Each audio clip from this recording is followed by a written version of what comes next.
Good morning. Good morning. It is so exciting to be here, back where I'm usually there. Unitarian Universalism, as you may or may not know, is a faith which, when responding to life's unanswerable questions, gives more questions. As a religion and as a group of people, there is no common belief in the existence of God or gods, the nature of life after death, why good and evil exist, or any other sort of, quote, theological issues. Despite the lack of our religion's statement of belief, I see a shared Unitarian Universalist theology. When asked about what Unitarian Universalism stands for, as a faith, what are we? We often look to our 7 principles. And if you want a refresher, or if you're unfamiliar, you can look in your hymnal. If you go to hymn number 1 and back 1 page, they're all written right there. Especially if this is your first time, that's a great way. Like, what is this religion? He just said they don't have any beliefs. What am I doing here? There's a great place to start, those 7 principles. And Mainline Unitarian Church, as Neil told me, is using the themes as guides for a couple months. So your ministry themes are reflected by these 7 principles. And the theme for April, do you know this? Hopefully this isn't new for you. You're like, it's the 7th one, is interdependence. But I'm getting ahead of myself a little bit. I was talking about a shared Unitarian Universalist theology. The first of our faith's principles, first of our 7 principles, is respect for the inherent worth and dignity of every person. And although this isn't labeled as such, this is a statement of faith. It's a statement of faith, especially in how our first principle gets lived out in the world. Unitarian Universalists, as a national organization, as congregations, as individuals, use the belief in the worth of the individual to inform their deeds, their social actions. We are accepting and supporting of all gender identities, all gender expressions. We uphold the rights of same-sex and opposite-sex love. We strive to dismantle racism and support non-violent witness and democracy as a way of bringing about positive change in the world. This is our theology. You are valued. You are worthy and you matter. We teach that belief in our religious education classes, which I'm not just assuming, I know Dawn Star is doing right now. That view permeates our worship, our social justice, our polity, and our governance. So Unitarian Universalism is really good at stressing the power, the agency, the importance, and the worth of each individual. You are valued. Your voice matters. What you have to say matters. You're valued. It matters with respect to religion. It matters with respect to how we run our congregations. It matters with respect to everything. You are important, and you're a valuable being, and we want to hear what you have to say. We want to hear what you think. That right there is a powerful theology.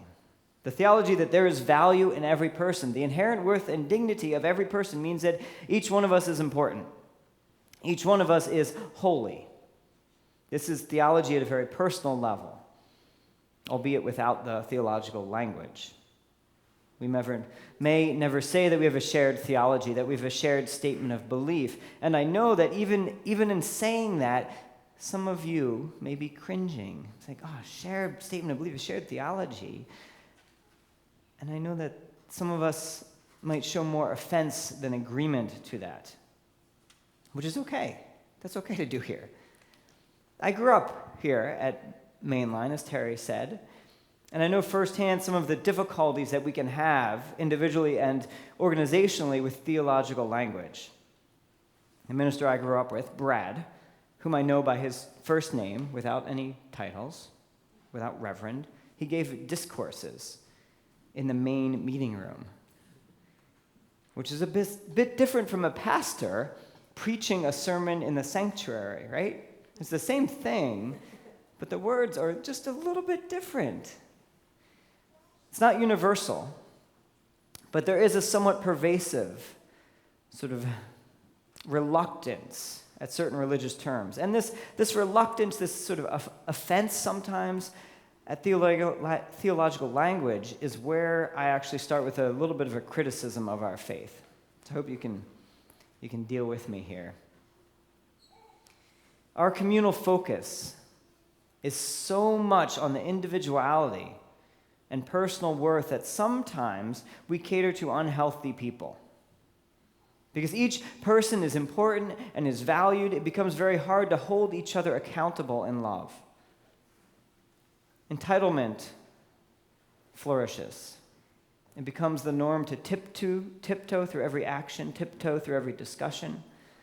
When every view is seen as important, the unreasonable sometimes gets allowed rather than lovingly challenged. We risk making concessions for any single person, whether that rationale is valid or not, sometimes in language and sometimes in action. One person can often bring a discussion or an action to a speedy halt by voicing a strong opinion. Like saying the term God is often avoided for those people for whom this term has painful memories or painful connotation. Just as negative is the mention of religion for some of us, church. Many of our churches are called congregations, meetings, societies. We don't hear talk of sin and redemption, and numerous other theological terms. All because some subset of people will be offended at their mention. So the more healthy way may be to engage with and work through our personal or our communal angst, our communal pain, and respond to those terms rather than forcing others and ourselves to avoid them. On the governance side, that's the sort of theological language. On the governance side, Unitarian Universalists can get into idolatry of democracy. And yeah, I'm going to use the theological terms here. And not in the sense that all decisions have to be unanimous or that all votes are holy, but the view that I must see my input in every decision. If a decision is made by the group and I don't see my input, then something has gone wrong. If I don't have personal impact, it wasn't fair, it wasn't right, or it needs to be redone. You may see, or you may have seen firsthand, how this could get very difficult. Someone expresses an opinion which is voted down or not followed by lay or called leadership. That person then feels hurt, undervalued, ignored. A more healthy way may be to talk through differences and either come to a consensus like the Quakers do, or hold more lovingly to a process which listens to all, but does not bend to all. It makes decisions which not everyone agrees with. Now, talking about this Unitarian Universalist theology of personal worth, which can easily go to extremes. Extremes which make unhealthy actions possible and sometimes unhealthy actions promoted. My worth and value are important. My opinion matters. My personal faith is how I should live, which means I don't have any work to do around personal growth. I don't have to listen to others. I can do no wrong. I'm already there. I'm entitled to act and believe as I do, for I have worth and value. Now, you may wonder why I'm spending so much time being negative about my religious identity, and about many of yours, if not all of your religious identity. I believe that all theologies should be closely scrutinized rather than followed without discernment. It's so easy to fall into another idolatries of word and identity, where the title we hold or the group we belong to is more important than what we're actually believing or what we're actually doing. Rather than following without questioning, and this gets meta, you don't have to follow me without questioning. It's theologically healthier and harder to come with a critical eye. So don't just agree with what I say. Don't just agree with what your faith organization says. Which actually brings me in an odd way to Catholicism. Any of you see that coming?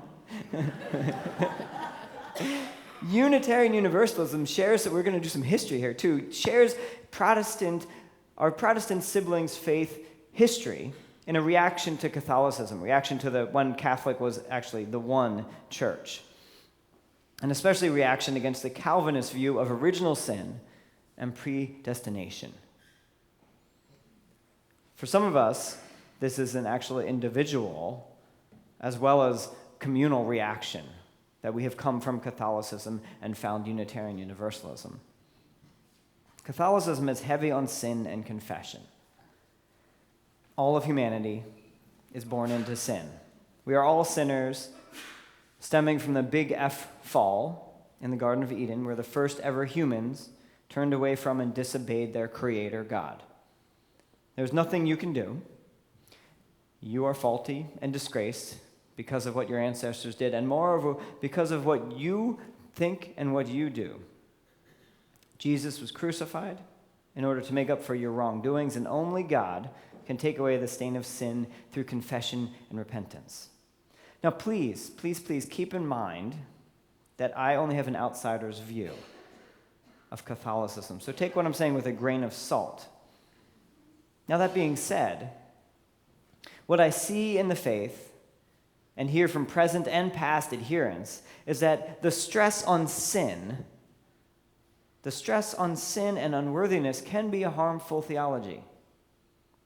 Now, this theology is almost 180 degrees juxtaposed to what I was just talking about, the Unitarian Universalist theology of extreme self-worth.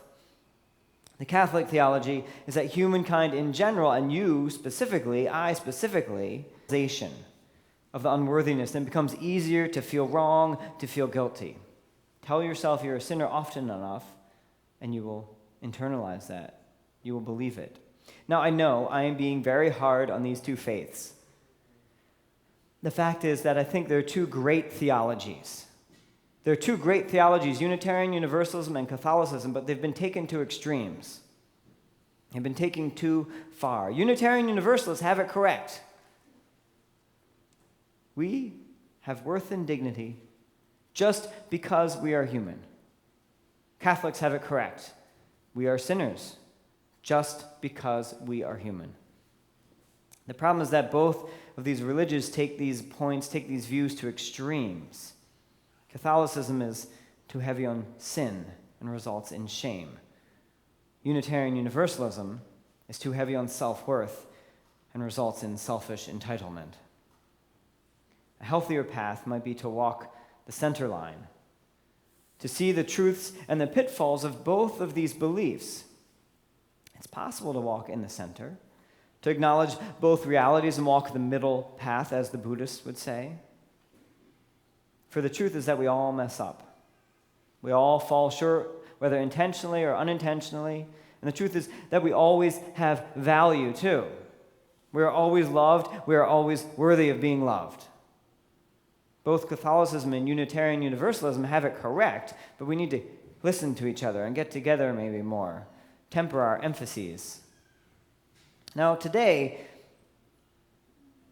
I'm focusing a little bit more on sin. Isn't that exciting? Yeah, we're going to talk about sin. Because that's what we as a religion often ignore. That's why I'm focusing more there. Because how many times have you heard a Unitarian Universalist sermon on sin? I could count on my hands. That includes me preaching. This is at once a very personal and a very communal charge. It's a personal charge for every one of us, and it's a communal charge for our faith. We sin, we fall short, we make mistakes, and we make missteps. So what is our sin? Our sin, for a liberal faith community, which might have some baggage associated with that, what does that mean? Our sin is the same as all humans, although we use different words, we use different terminology. Sin is going against divine law, against our theology. Sin is failing to recognize and embody the inherent worth and dignity of each person, including ourselves. Was the cobbler and his wife, were they acknowledging the inherent worth and dignity of each other? I'd say no, not until the end. Sin is failing to recognize and live into the interdependence world and the interconnectedness of all existence. Were they acknowledging the interconnectedness of what their impact would have on the world? No. Yes, I'm again referencing our sort of first and seventh principles, which I see as a little bit odd because our stress on the value of the individual, which is our first principle, sometimes gets us in trouble with missing the detriments of the individual. I have personal worth and value, so I sometimes fail to see that I'm ignoring someone else's worth and value, or I'm ignoring my own worth and value. That's very meta. That first principle is so great, but gets in the way and makes the first principle harder. You are an important and worthy person. So is the person next to you. And so are they, and them. And that person that you're thinking of, but what about, yeah, that person too. So we should treat each other and ourselves with love. The natural world is amazing beyond understanding, and we need to take care of it. Those are our truths I'm seeing from this first and seventh principle. Sin is when I fail to recognize the value in you. Sin is when I fail to recognize the holy in me. Sin is when I fail to see the divine in nature. That's sin. Sin is letting our ego, letting our actions, letting our thoughts get in the way of love and life of all.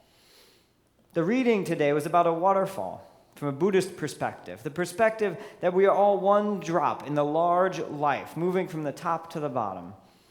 And we have the ability to look around us and say, I'm separate from all of you. I'm a separate drop. It's easy to miss the other parts, the parts that I am a part of this amazing life. Oh my, we are all parts of this amazing life.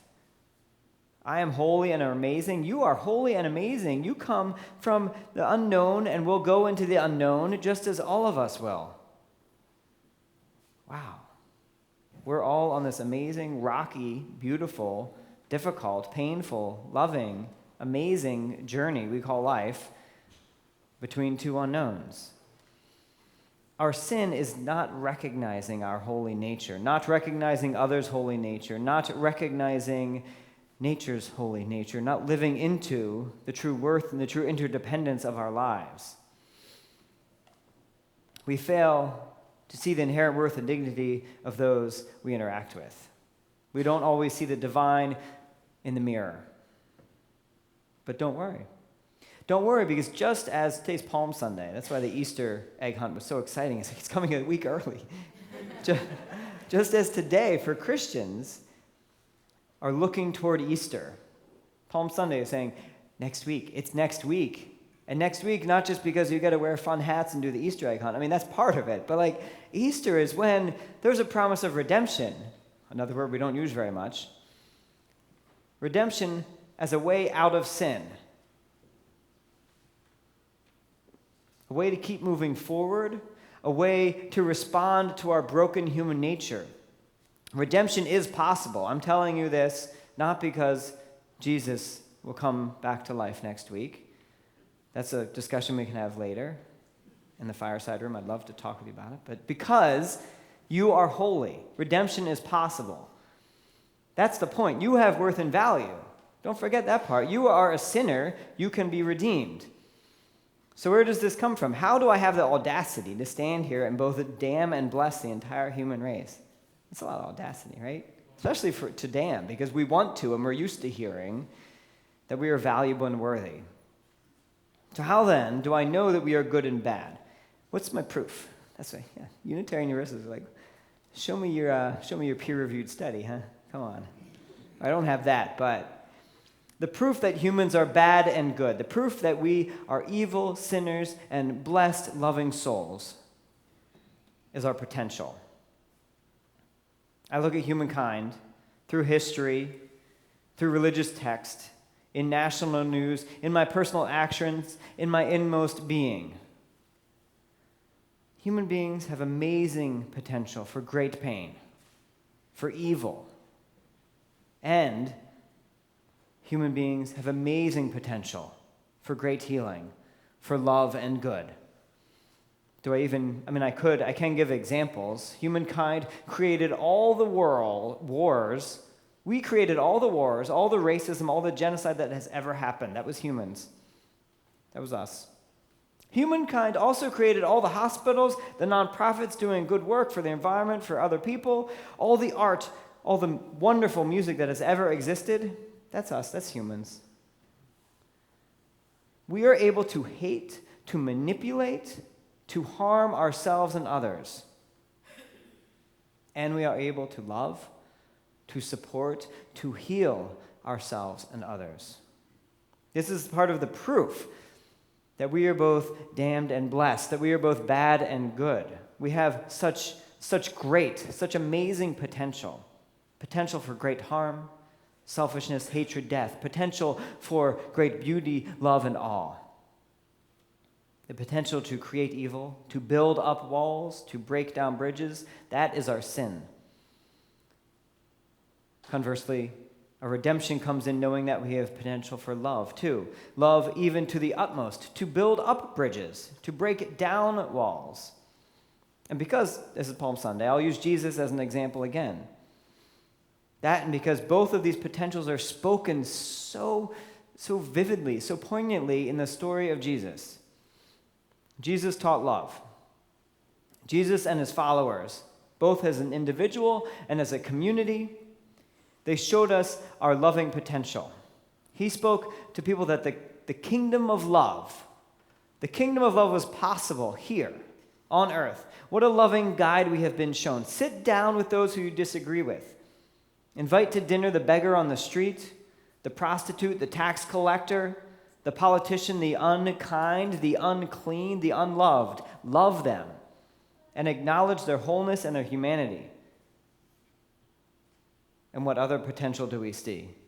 The potential in humankind that Jesus was tortured and killed in one of the most heinous ways imaginable.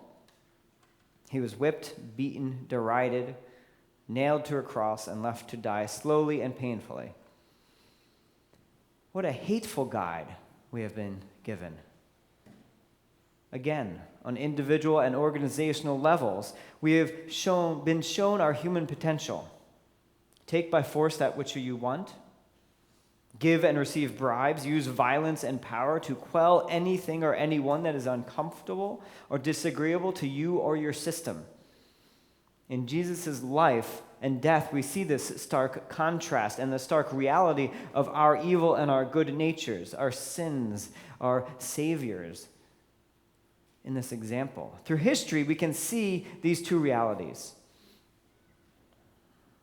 There are times when humankind has been loving. There are times when humankind has not been loving. And through our personal lives, we can see these two examples, these two realities. There are times when I am not loving. There are times when I am loving. Remember these two realities, these two disparate realities. You are a sinner. You are worthy. You have potential for great harm. You have potential for great love. Remember those realities and let that knowledge free you and uplift you. You are not defined by your mistakes or the missteps you make. Through it all, you are worthy. You have value. You are worthy of being loved. So what now? What now? What does saying we are sinners mean? What does saying we have worth and value mean? I always like to get here at the end. I was like, I agree. Okay, all that theology, so what does it mean for me? What does it mean for when I walk through those doors? What does it mean for the rest of my life? It means that sometimes, saying we're a sinner means that sometimes we fail to recognize worth, value, divinity in each other and in ourselves. It means sometimes we fail to see the interdependence of all existence, how our actions create a reality that is not positive. Our actions, our words, and deeds have amazing potential for harm. And it means that we always are worthy, and we can always recommit ourselves. We can always run after and say, no, I ate the squabs. I don't even eat squabs. It was me, I'm sorry. We can always recommit ourselves. We have amazing potential for healing, for love, for ourselves, and for others. You are not perfect. You are going to F up and you will go against yourself. You will go against your true nature. You will make mistakes, and you will mindfully do that which is harmful to someone you love. And you are amazing. You are holy. You are divine. You are worthy of being loved. Always. Amen.